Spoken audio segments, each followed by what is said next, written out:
Hello students, welcome to EPG Pathshala. I am Dr. Suresh Turka from Government College, Mehriya, Pihova, Kurukshetra. Today we are going to talk on module Functions of Management, which has been taken from paper Principle and Practices of Management. After completing this module, student should be able to understand the meaning and nature of management, the different functions of management which we can define like planning, staffing, directing, controlling. Now, the management functions represent the activities that managers should perform to achieve organizational goals. In simple words, management functions are perspective in nature. The various functions of management constitute a unified body and are commonly referred to as a process of management. Process of management is circular in nature as functions are interrelated and performed one after the other. Basically, management comprises main 5 functions, and these are planning, organizing, staffing, directing and controlling. But it is notable that all the functions do not take place in a sequence or preset timetable. At a time, one or more functions may be undertaken, but each function leads to other. Each function may not be equally important to all the firms as their nature of business may be different. Many scholars feel that coordination should be the first function of management. Meaning and nature of management. Management is a process of conducting different functions through communication, motivation and leadership to effectively and efficiently achieve the desired results. The different features of management are: number 1 is goal-oriented process. Management is required when some goals have to be achieved. A manager, on the basis of his knowledge and experience, tries to achieve the goals which are decided in advance. So we can say management is a goal-oriented process. Second feature of management is it is all pervasive. Management is required for each and everything. It means simply in each and everything we required management. We can say anything minus management is nothing. All type of activities, whether it is business or non-business, required management. It means management is necessary to conduct any type of activities. So, management is pervasive or universal.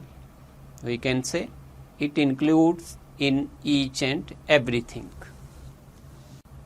Next feature of management is multidisciplinary.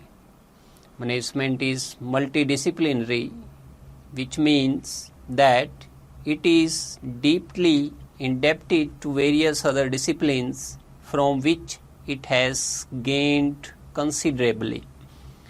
Management came to develop its own thoughts and principles to fulfill the needs of the management of different organizations.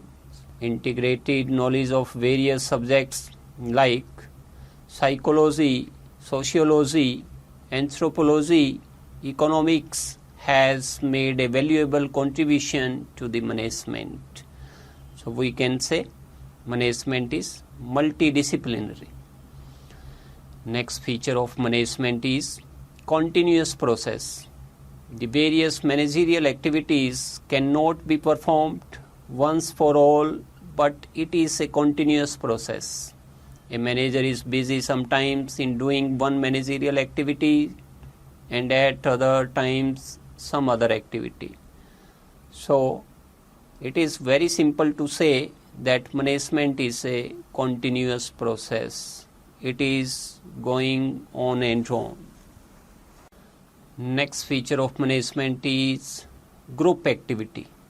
It means simply that Management is not a single person who manages all the activities of an organization, but it is always a group of persons. Management is a group effort. Mostly in big organizations, management is defined as a group activity because many persons are associated in different activities. Dynamic function. Management is a dynamic activity as it has to adjust itself to the regularly changing environment. In this context, it can be rightly said that nothing is everlasting in management. If we make a plan today, it is not necessary that it will be useful for a long period of time. As the management is dynamic in nature, so we have to revise our plans, decision making and strategies from time to time. In this, we are going to discuss the different functions of management. The different functions of management include, number one is planning. Planning is a basic requirement and important function of management process.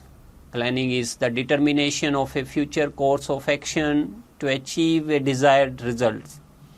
Under planning, it is decided that what should be done, how it should be done, and who should do it.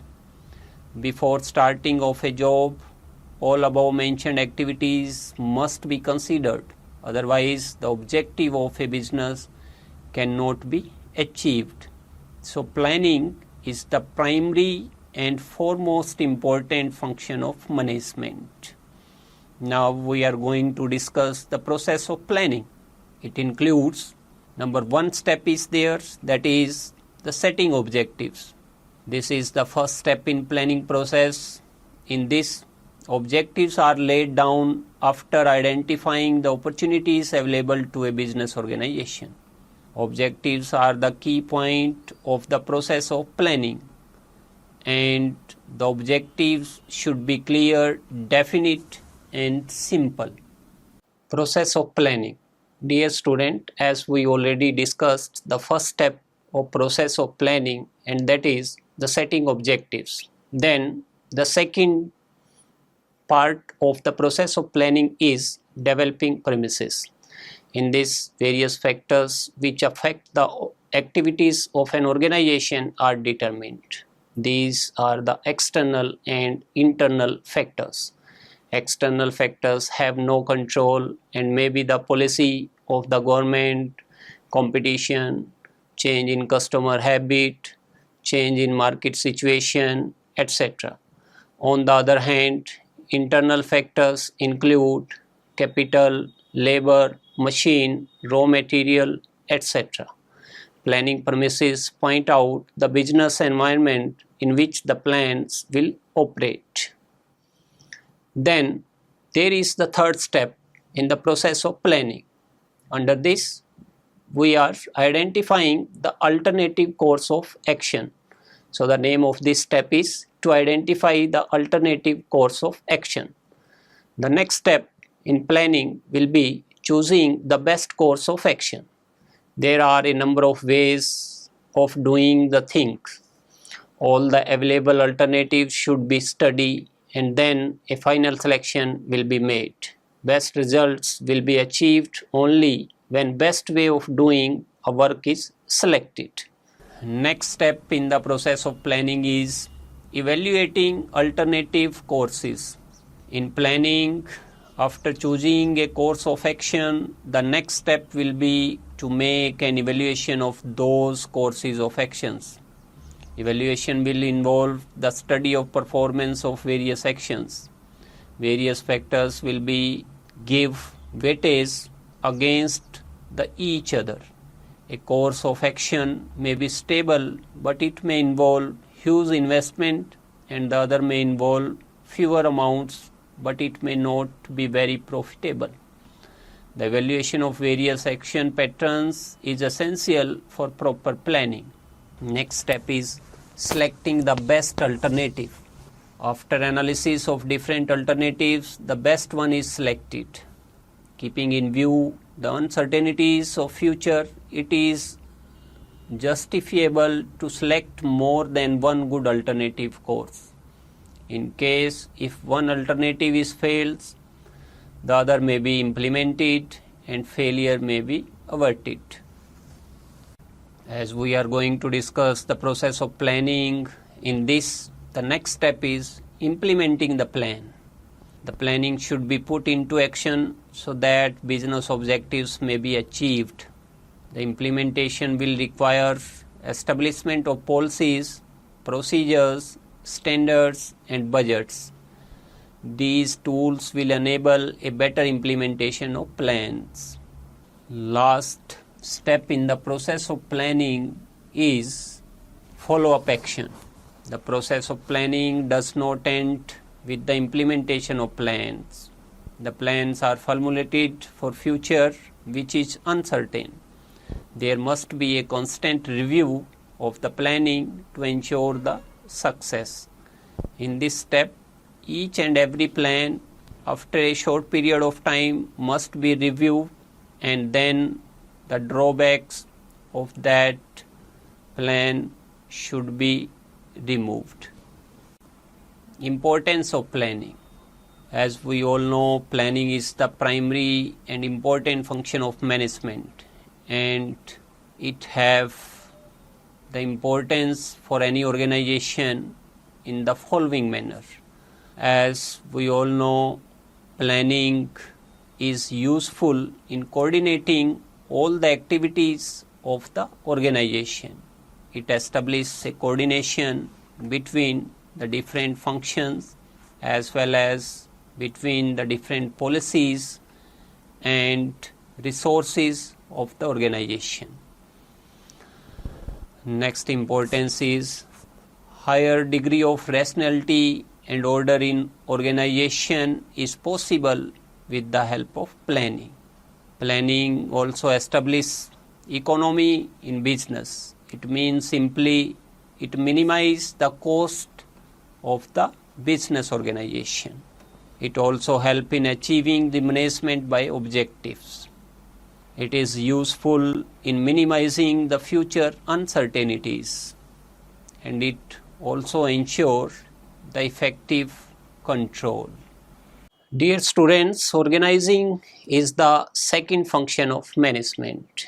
In first function of management, we already discussed that planning is the foremost and important function of management, and it is the base for all other functions of management. Then second function is the organizing. In order to make the planning functional, a structure of roles need to be framed and sustained. The process of creating this structure of roles is known as organizing. Planning is just to put some idea in writing, but to convert that idea into reality, a group of people is needed. Further, to streamline the activities of this group of people, organized is required. Under organizing, we are going to establish the authority and responsibility relationship, and the authorities and responsibilities assigned and fixed in case of each and every individual. Under this, the whole project is divided into various small jobs. To assign these jobs to designated, to unite various jobs into one department, to clarify the rights and duties of employees to be appointed at various posts, and to define relationship among the various posts. Under the process of organizing, the following steps are taken to complete this function of management. Organizing process. In organizing process, there are the different steps, and the first step is identification and division of work. This is the first and foremost step in the process of organization, and it includes the identification and division of work. At this step, the total work is divided into various activities like purchase of raw material, production, marketing, financing, research, sale, etc. Second step in the process of organizing is departmentalization. The departmentalization of the activities start once the various activities have been designed to achieve the objectives of the company. The activities of the same nature are grouped together and assigned to a particular department, like all the purchase activity should be given to the purchase department, and similarly all the sales related activity should be given to the sale department. So this step is known as departmentalization. In organization process, third step is assignment of duties. At this stage, the responsibility of each individual or post is decided. For example, the purchase manager will be given the task of purchasing goods, the sale manager will be given the work of sale of goods, the advertising manager will be given the work of advertisement, and in the same way, the finance manager will be given the responsibility of making financial arrangements. Fourth step, and this is the last step in the organizing process, it is establishing reporting relations. As we know, in organizing there are the number of people, and when two or more than two persons work together for achieving the common goals, their relationship must be defined. And in organizing process, the relationship between the individuals are also defined. Every individual should know who is his superior is, and superior must know who his subordinates are. For example, the purchase manager will be the superior for all the employees of the purchase department, and they will receive orders from him and will also be responsible to him.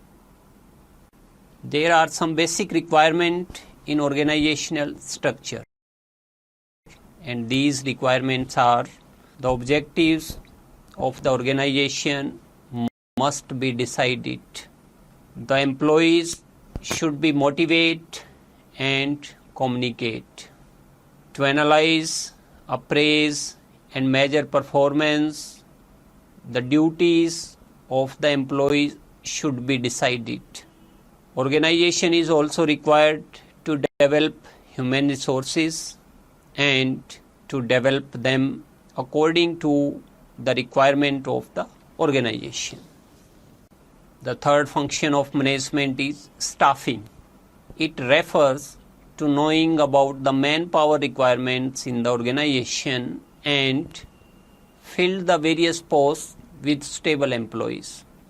An organization may succeed only if it has trained staff in each and every department, and this work is done by staffing. In the process of staffing, there are different steps. As we discussed earlier, staffing is also an important function of management, and here we are going to discuss the staffing process. Under this process, the first step is estimating the manpower requirements. Staffing process begins with the estimation of manpower requirement, which means finding out number and type of employees which are needed by the organization in near future. Manpower requirement is not only to find out number of people needed, but also the type of people. Second step in this process is recruitment. It refers to the process of inducing the people to apply for the job in the organization. After assessing the number and type of employee required, the manager tries that more and more people should apply for the job so that the organization can get more choice and select better candidates. So that's the reason recruitment is called a positive process. Staffing process. As we already discussed the two steps in the process of staffing, then the third step is selection. It refers to choosing the most stable candidate to fill the vacant job position. The selection is done through a process which involves tests, interviews, etc. In selection, number of selected candidate is less than the number of rejected candidates. That is why selection is called a negative process. Next step is placement and orientation. Placement refers to occupying a post by the candidate for which he is selected. After selection, the employee is given appointment letter and is asked to occupy the vacant job position. Orientation refers to introduction of new employees to the existing employees. In large organizations, organize orientation programs to familiarize the new employees with the existing, whereas in small organizations, superior takes the new employees on round and introduce him to the existing employees. Last step in the process of staffing is training and development. To improve the competence of employees and to motivate them, it is necessary to provide training and development opportunities for employees so that they can reach to top and keep improving their skill. Organization may have in-house training centers or arrange with some institutions to provide training for their employees. Training and development not only motivate employees, but these improve efficiency of work also. So this was the process of staffing. Now, importance of staffing. In any organization, staffing is required to fill up the gap between organizational design and the human power. It is also used to utilize all physical resources through human resources. Staffing is also useful in the development of executives and non-executive employees. It is also helpful in performance appraisal. The fourth function of management is directing. It refers to instructing, guiding, communicating, and inspiring people in the organization. Under directing, following four activities are included, and these activities are supervision. Under supervision, each and every employee is supervised by a senior employee. Then the next activity is communication. Under this, each type of information properly communicated to each and every individual who is related to the organization. Then the next activity is leadership. Under leadership, the leaders play an important role by guiding and motivating their subordinates. Then next activities come, that is motivation. And under motivation, all the employees are motivated. Now we are going to discuss in detail all these four activities. Number one is supervision. It refers to monitor the progress of routine work of subordinates and guiding them properly. Supervision is an important element of directing function of management. Supervision has an important feature that face-to-face contact between supervisor and his subordinate is a must. Functions of management. Communication. It refers to an art of transferring facts, ideas, feelings, etc. from one person to another and making him understand them. A manager has to continuously tell his subordinates about what to do, how to do, and when to do various things. Also, it is very essential to know their relations. To do all this, it becomes essential to develop effective communication facilities. Communication by developing mutual understanding inculcates a sense of cooperation which builds an environment of coordination in the organization. Leadership. It refers to influencing others in such a manner to make them do work what the leader wants them to do. Leadership plays an important role in directing. Only through this quality, a manager can persuade, create trust and passion among his subordinates. Motivation. It refers to that process which excites people to work for achievement of desired objectives. Among the various factors of production, it is only the human factor which is dynamic and provides mobility to other physical resources. Thus, it becomes essential to motivate human resource to keep them dynamic, aware and willing to perform their duty. Both monetary and non-monetary incentives are given to employees for motivation. So motivation is also the important part regarding the functions of management. Last function of management is controlling. It refers to bringing the actual results closer to the desired results. Under this, it is monitor whether the jobs are being performed in accordance with the set plans or not. The actual performance is matched with predetermined standards and the deviations are found. After this, corrective action is taken for negative deviations so that the difference between actual result and desired results can be minimized. Thus, with the implementation of controlling process, all the hurdles removed which are coming in the way of achievement of objective. The controlling process has the main steps. Controlling is the last step under the functions of management. And now we are going to discuss the process of controlling. Number one step under this process is setting performance standards.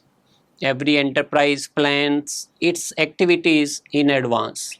On the basis of these plans, the objectives and goals of every department, branch, etc. are fixed. These goals are converted into quantity, value, manner, etc. These are to be achieved in near future. There may be qualitative goals. The achievement of various targets is made the responsibility of specific persons. The levels of achievement are also decided in advance. Then the second step is there to measure the actual performance. In controlling process, second step is the measurement of the actual performance of different employees and their works. The actual performance is measured against the standards which has already been set under first step. This will enable management to determine whether the work is being done according to the plans or not. The third step in the process of controlling is the comparison of actual performance with standards. In this step, the comparison of actual performance with the standard is made. When the actual performance is not up to the level, then causes for it should be pinpointed. Necessary steps are taken so that performance is not adversely affected once again. If no efforts are made to rectify the weak areas, then the whole control process will be futile. Whenever the performance is low than the standards, the reasons for it should immediately be found. Next step in the process of controlling is taking corrective action. The last but most important step in controlling process is of taking corrective action. Whenever the performance is less than the standard, efforts should be made to rectify it. Whatever the reasons for low performance, efforts are made to achieve organizational goals. No control process can automatically rectify the mistakes in a system. It is the action which is required to set the things right.